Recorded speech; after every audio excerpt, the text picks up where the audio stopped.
Hi, welcome to Vijji's creations. ఈరోజు బుడంకాయ పప్పు చేస్తున్నాను. దీనికి కావాల్సినవి బుడంకాయ కట్ చేసుకొని పెట్టుకోవాలి, టమాటోస్, ఆనియన్స్, జీలకర్ర, కొద్దిగా చింతపండు, పసుపు, కారము, ఎల్లిపాయలు. మనం ఇప్పుడు ఫస్ట్ బ్యాళ్ళని క్లీన్ చేసుకొని ఒక 2 టైమ్స్ అలాగా క్లీన్ చేసుకొని కుక్కర్లో తీసి పెట్టుకోవాలి. ఇలాగ వాటర్ పోసిన తర్వాత ఇందులో కొద్దిగా పసుపు వేసుకోవాలి. కానీ చాలా టేస్టీగా ఉంటుంది బుడంకాయ పప్పు. టమాటోలు వేసుకోవాలి ఇందులో ఫస్ట్.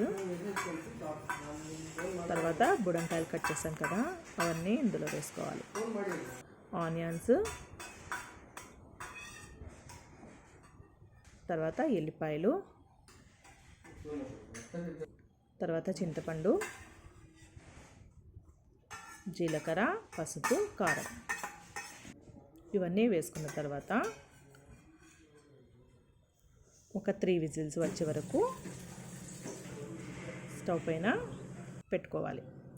దీన్ని బుడంకాయ ఇలాగా ఉంటుంది, దీన్ని కట్ చేసుకొని వేసుకోవాలి.